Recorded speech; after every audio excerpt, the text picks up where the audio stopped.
Isang magandang araw po sa ating lahat. Join us today as we talk about and reintroduce the National Agriculture and Fisheries Technology Exhibition.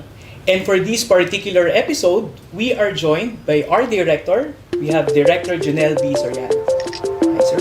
Thank you. To all our viewers, magandang araw po sa inyong lahat. Isang bagong pagkakataon ito para sa atin. At ako po'y naniniwala dahil kaya natin po itong ginagawa para po ito sa bagong Pilipinas na hangad nating mangyari sa buong Pilipinas. At mapalad din po tayo ngayong araw dahil kasama natin ang dalawang project leaders ng dalawang successful projects and winning products po ng nakaraang taong NAFTE. Kasama po natin si Dr. Jao Sumayden of Benguet State University. Hello, magandang araw po. At kasama rin po natin si Dr. Cayetano Pumares ng DA Soc Surgeon. Hello, greetings from Region 12. Ayan, so isang magandang araw po sa ating lahat. Ngayong araw, pag-usapan po natin ang isa sa mga main knowledge exchange activities ng aming pong ahensya ng DA Bureau of Agricultural Research. Ito po ang NAFTE.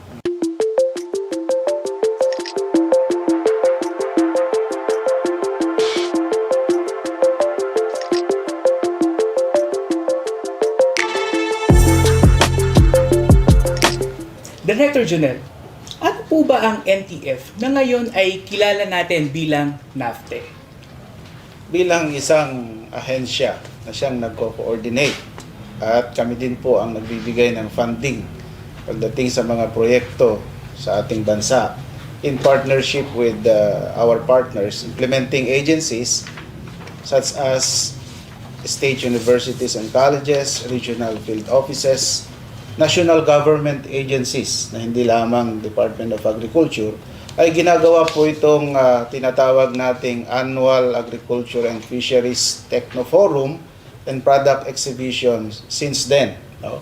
Kaya ito pong activity na to ay talagang plinano po ng Bureau of Agricultural Research para po ma-highlight o mabigyan po ng pansin ang ating mga teknolohiya na part ito ng produkto ng ating mga investment o funding. At nagkaroon nga po tayo ng ganitong activity para, sabi ko nga, ay ma-disseminate yung ating mga teknolohiya na to at malaman din po ng ating mga kababayan na meron pala tayong ganitong teknolohiya. Yes. So, at dahil aware sila at nalaman po nila, maaring maisip po ng ating mga kababayan, lalo na ang ating mga magsasaka at mangingisda, na meron palang ibang options. As they know that they have their existing practices in farming, in developing products, at dahil sa pamamagitan po ng ating activity na to, maaring ma-realize nila na may iba palang pagkakataon para ma-improve yung kanilang mga sistema at the same time yung mga product na meron sila. Thank you, Director Jonel. So, that's what NAFTE is all about. And since 2007, ito ay tinawag or kinilala bilang NTF. Ngayon naman, after a year, kamustahin naman natin yung atin pong mga winners. And we are joined by the winner ng most innovative non-food product, and we also have the winner of the most innovative food product. Ma'am Jao and Sir Cayetano, how was it like to bag these awards when you have joined the last year's NAFTE? Ma'am?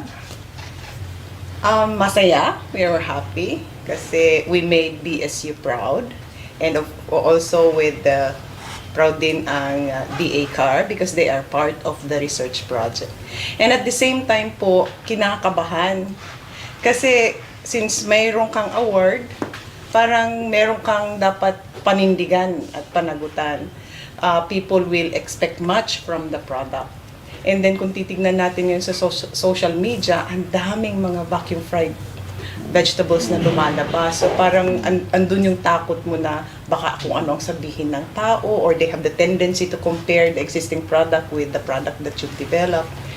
Kaya magkahalong saya at kaba po ang naramdaman. Yes, it was a mixed emotion, ano. But then, katulad nga ng sinabi ni Ma'am, masaya, ano, especially naipakita po natin sa DA Bar, ano, na yung amin pong investment, just like what Director General Soriano said a while ago, ay may pinapuntahan or pinatunguhan. How about you, sir? Sa atin naman, naging exciting kasi hindi natin iniisip nasa Mindanao tayo, Region 12, makukuha natin yung award para sa non-food product. At naging challenge din dahil paggawa natin ng product, ang dami nating competitors all over the region, 12 nga, at meron ding mga ibang product, yung non-food product at saka food products. So, doon sa amin, nakita namin na it is worthwhile at nagkaroon ng mixed emotion nga dahil to win a national product competition isang malaking pangalan para sa region. Ngayon, siguro ito rin yung perfect time for us to really highlight kung gaano ba kahalaga, kung ano ba ang importansya ng isang technology exhibition. Ang NAFTE ay kailangan po natin. Dahil hindi po sapat na alam ng ating mga researchers, ang ating mga scientists, na meron silang ganong talino para makabuo ng isang teknolohiya. At wala pong kakayahan ng ating mga researchers para ipaalam ito sa buong Pilipinas. Kahit nga po, lalo na po sa ating mga magsasaka. So dahil sa NAFTE na ito, ay nabanggit ko po kanina na ito yung isang avenue para maipaalam sa kanila na meron tayong teknolohiya. Para maipaalam sa kanila na may bagong oportunidad para sa kanila. At ito rin po yung isang pagkakataon para lalong mapalakas ang pakikipag-ugnayan natin sa kanila at sa iba pang mga partners natin, hindi lamang dito sa Pilipinas, kundi maging sa ibang bansa. Sapagkat, sabi ko nga, limitado ang ating resources. Ito rin yung pagkakataon para makita rin po ng iba nating mga partners at mga donors o magbibigay ng pondo para sa atin na maaring magustuhan nila yung ating ginagawa at maaring isa din ito sa layunin nila. Dahil doon, maaring makipag-partner sila sa atin. At pag nakipag-partner sila sa atin, posible pong madagdagan ang resources. Posibleng madagdagan ang investment. At pag nadagdagan ng investment, ibig sabihin po nito, mas dadami yung teknolohiya na madidevelop natin para sa ating magsasaka. Maliban po doon, ay nakikita po natin na itong NAFTE every year ay isang pagkakataon para magsama-sama lahat ng ang ating mga researchers sa buong Pilipinas. Lalong-lalo na ang ating mga researchers from the Department of Agriculture, mga regional field offices, plus state universities and colleges.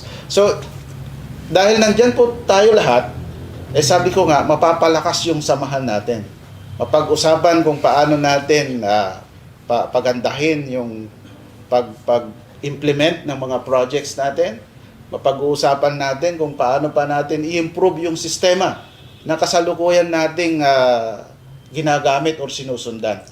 And lastly po, sa bawat NAFTE na meron tayo, we are inviting mga policymakers and even chief executives. So maganda po itong pagkakataon para malaman din po nila kung ano pong ginagawa natin. Kung ano po ang pwede nating ibigay o i-offer sa kanila na mga oportunidad. Dahil tayo po, ginagawa natin lahat ito, hindi lamang para sa atin. Ito ay ginagawa natin para sa ating mga magsasaka at mangingisda. At hindi lamang tayo ang tumutulong dito. Ang higit na tumutulong dito ay ating mga local chief executives. From the mayor, governor, congressman. At of course, ang ating presidente dahil yun ang gusto niya. So ito yung nakikita kong ambag natin sa ating mga kababayan. Dahil sa NAFTE na to, napakahalaga po itong maituloy at mangyari taon-taon. With that, maiintindihan talaga ng ating mga partners, ng ating mga exhibitors, no? Kung bakit over the years and for quite a long time ay masigasig na ginagawa ng DA Bureau of Agricultural Research ang Technology Exhibition. Now, let's hear it naman from the perspective ng ating mga partners. Ma'am Jao and Sir Cayetano, ano po ang kahalagahan ng isang technology exhibition para po sa mga partners namin na katulad po ninyo? Sir? Para sa atin naman sa region ay nagbigay ng malaking impact, lalong-lalo na sa dissemination ng ating technology. Malaking impact na naibigay itong exhibition dahil marami tayong mga nakitang mga avenues na kung saan may ibigay natin sa ating mga clienteles yung ating mga technology. Magkakaroon sila ng adoption at dito rin nakita natin na nagkaroon sila ng way na makapag-communicate sa aming mga innovators at kung paano nila ito makukuha at gagamitin yung technology na na-derive natin. Thank you, sir. Ma'am Jao? Yeah. As a researcher, kung makikita mo na yung develop na product mo dun sa stante naka-display and people are talking about it and then giving their comments, parang masaya yung pakiramdam mo and then parang mas naiengganyo ka to think more, innovative products, and then during na rin doon sa exhibit mismo, you learn to communicate, you have the chance to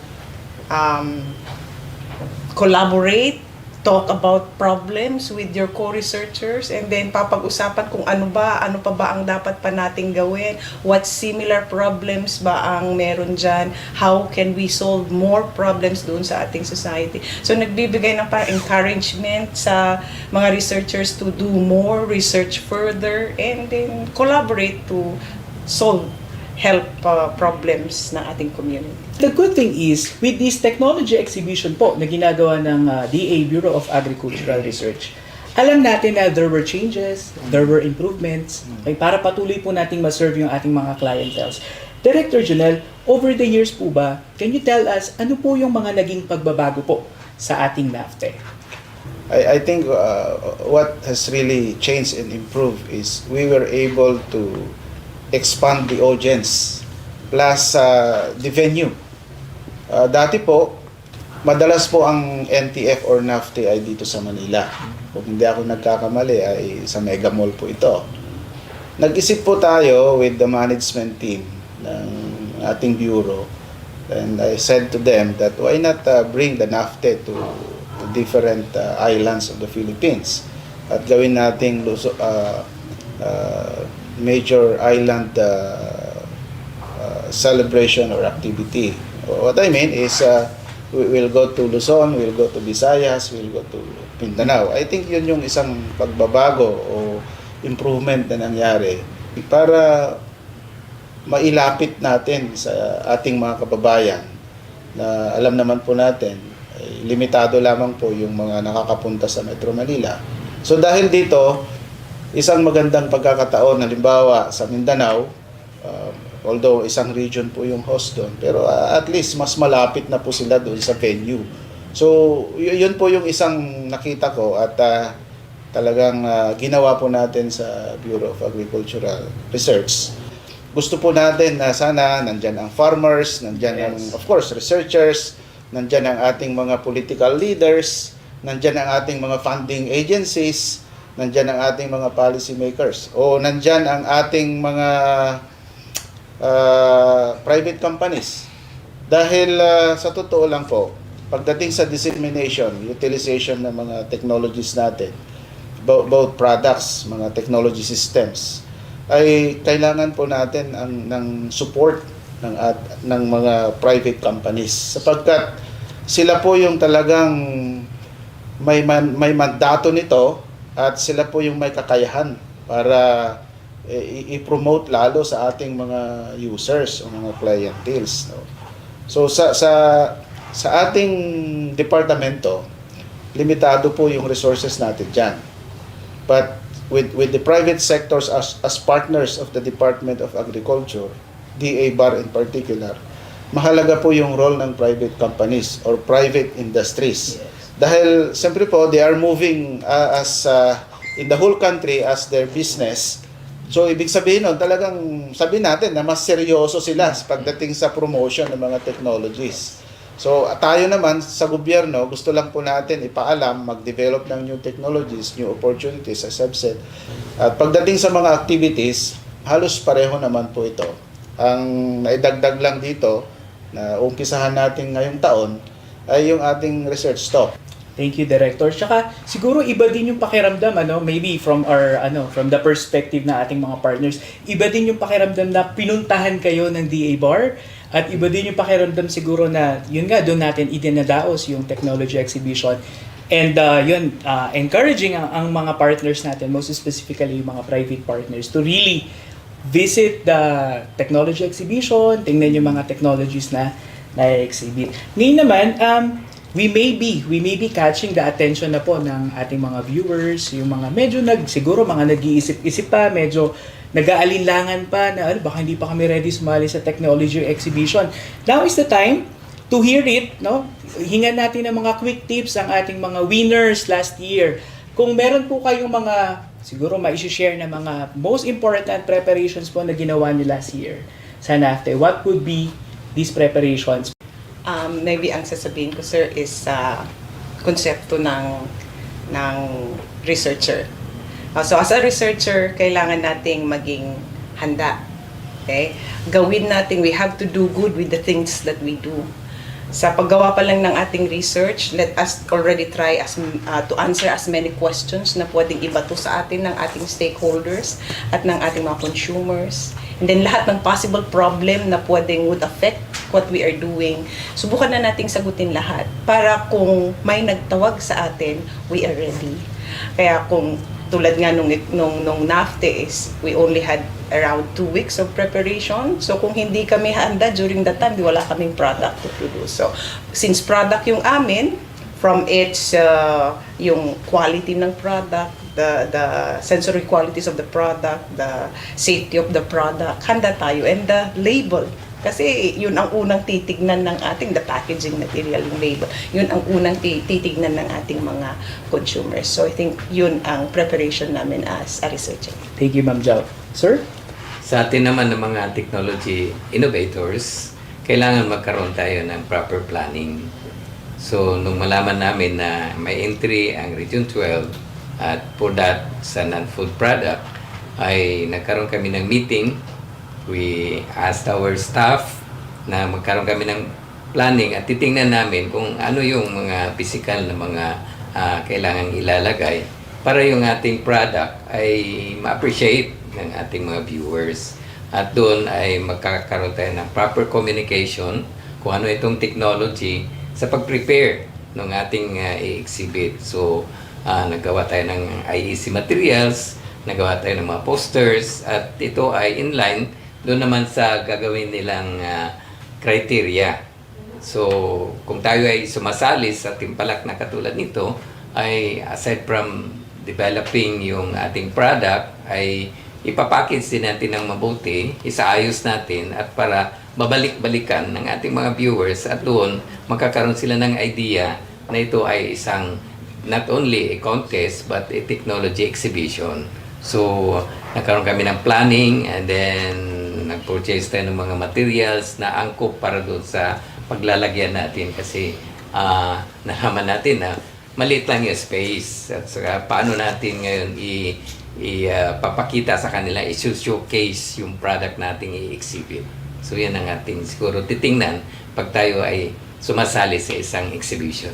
Ngayon naman, it was just a year. Medyo maiksi pa lang din po. Last year po yung ating NAFTE sa CLSU. Kamustahin po natin kung kamusta na at nasaan na po ngayon ang chop suey chips na dinevelop po nila Ma'am Jao at yung pong organic or yung complete ration mix for goat na dinevelop po ng group ni Dr. Cayetano. Ma'am Jao? Mauna na ako, sir. Okay. Sa chop suey chips, even na, nung naghanda kami, parang ang pinaghandaan talaga lang namin is sa exhibition. Display lang talaga, walang sale. Pero nung nandun na kami sa exhibit area, marami nang nagtatanong kung saan sila makakabili ng product. Okay. And then after nung NAFTE, ang dami nagbe-message, saan daw sila makabili? Or gusto rin nilang mag-reseller, saan daw sila makakakuha? Sabi namin, Wala pa, kasi kailangan panapit natin ng mga technology adapters. Ngayon po, nasa technology transfer and commercialization na po tayo. Ginagawa na po natin yung ating partnership with our farmer beneficiaries, yung mga organization ng farmers natin. And then, meron po tayong target na number of possible adapters nung technology natin. Kaya sa ating mga kasamahan na SMEs, na interesado po sa pag-process ng chop suey chips na malapit, lalo-lalo na sa Benguet State University, sa Cordillera Administrative Region. Bisitahin po kami at magtulungan po tayo sa pag-process ng ating mga gulay. Thank you, Ma'am Jao. Sir? Sa complete ration mix naman, para sa ating dairy goats, ay after a year, nakita natin na marami na tayong mga clients na gustong bumili.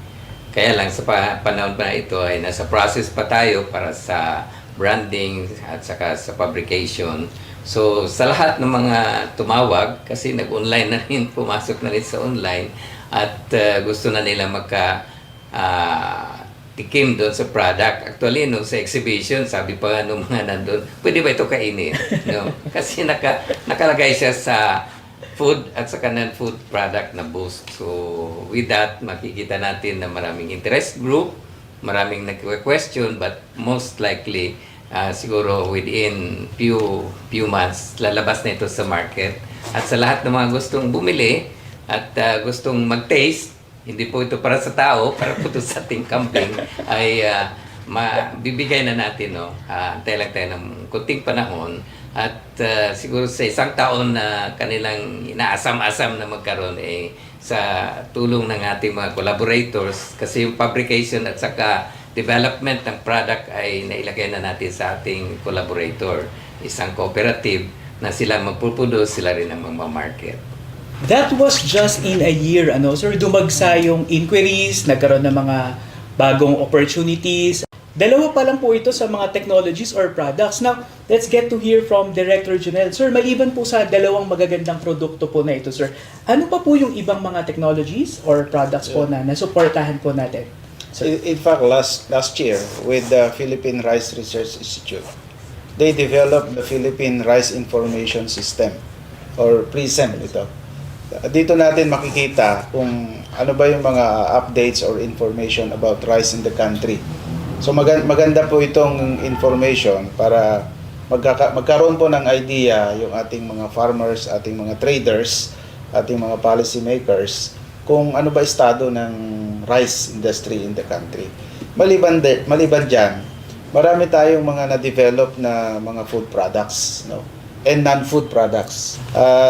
Last year, ito rin po yung ating prioridad para ma-process yung mga food products natin.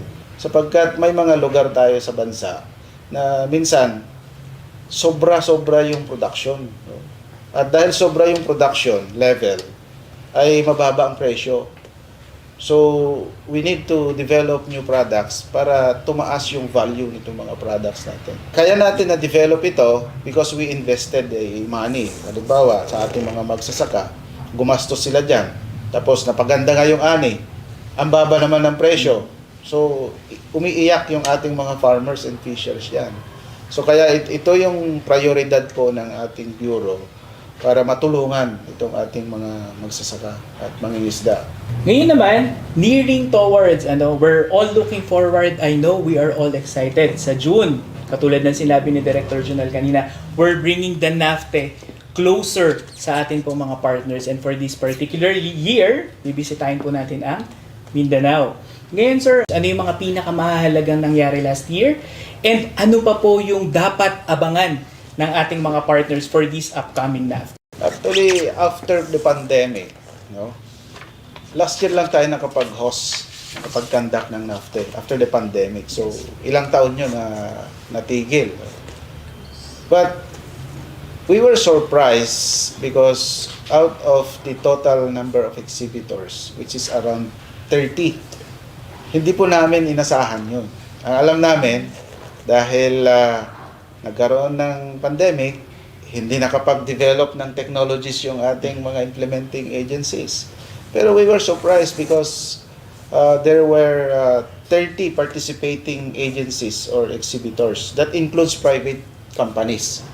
So sumali po sila last year sa CLSU. Maliban doon, nakapag-conduct pa rin tayo ng seminar. I think we conducted and organized a 2-day seminar series where selected topics across the countries are highlighted during that seminar. Maliban doon, we also launched newly developed products. This is about the waste of dragon fruit and turned into I think food supplements. Yes, sir. So yun yung nilaunch natin. Yes. And bukod dun sa new products, in fact, ito nga po yung isa sa mga highlights ng ating NAFTE, that whatever newly developed projects or technologies,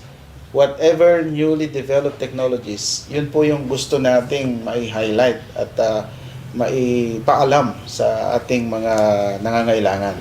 So yun yung natatandaan ko last NAFTE last year at CLSU, na kung saan po ay dinagsa tayo ng napakaraming mga audience. Yes. From universities, local government units, from national government agencies. Ngayon naman po, so ilan lamang yun sa mga dapat abangan ng ating mga R4D partners, and katulad nga ng sinabi natin kanina, we're always trying our best to innovate, magdagdag na mga naiiba at magaganda pang aspekto nung NAFTE para patuloy po nating matulungan ng ating mga partners. Ngayon po, as we near towards the second NAFTE, Director Junel, let's invite our R4D partners po para po sa nalalapit na NAFTE po natin. With the Regional Field Office Region 10 as our partners for the 2024 NAFTE, we would like to invite everyone, our partners, our researchers, our farmers, our policymakers to join us for the 2024 NAFTE to be held on June 4 to 6 at the Atrium, Cagayan de Oro City in Region 10 po ito. At kami po ay nakahanda na po para ilahad sa inyo ang isang mas pinaghandaang NAFTE this year compared last year. Yes, sir. Of course, maaring mas exciting ito dahil nagdagdag po kami ng mga ibang activities na wala last 2023 NAFTE.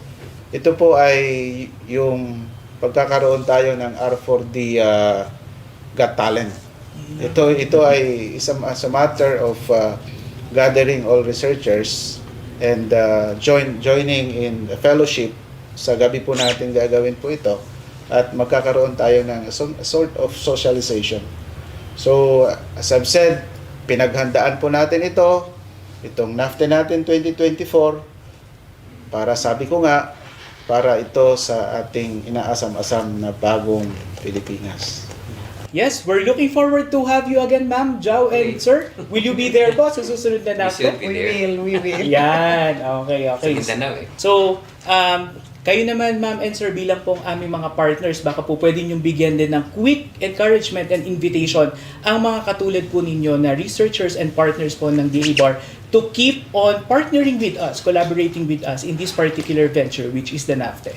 Sir. Sa ating mga project innovators, mga developers, lalo na mga researchers, ay siguro ito na ang venue na kung saan ipakita natin how gagawa ng isang technology, paano natin siya adapt sa ating mga clients doon sa field. So ito ay isang encouragement and invitation to all of you na samahan namin kayo doon kasi taga Mindanao tayo.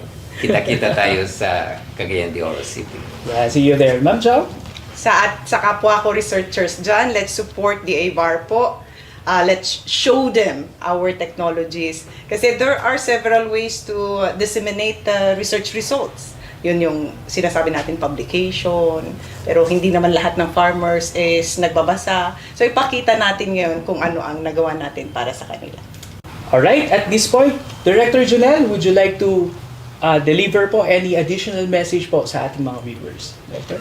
Samahan niyo po kami sa 2024 NAFTE at tinitiyak ko po na kayo po ay mag-enjoy sa celebration na to dahil we really prepared a variety of activities, not just to highlight new technologies but also to show to the people, to the country, that we as researchers, as research manager, is working as one towards bagong Pilipinas.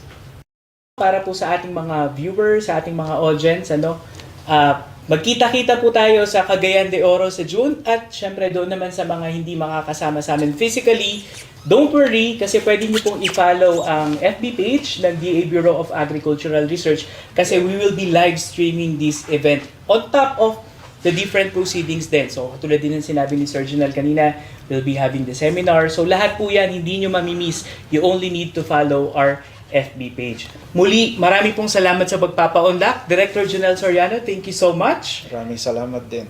Thank you so much, Sir Cayetano and Ma'am Jao. Maraming salamat po sa inyo pong pagsama dito sa ating talakayan tungkol sa NAFTE. Nawa ay patuloy po tayong magsama-sama tungo sa isang bagong Pilipinas na may maunlad na ekonomiya at masaganang agrikultura.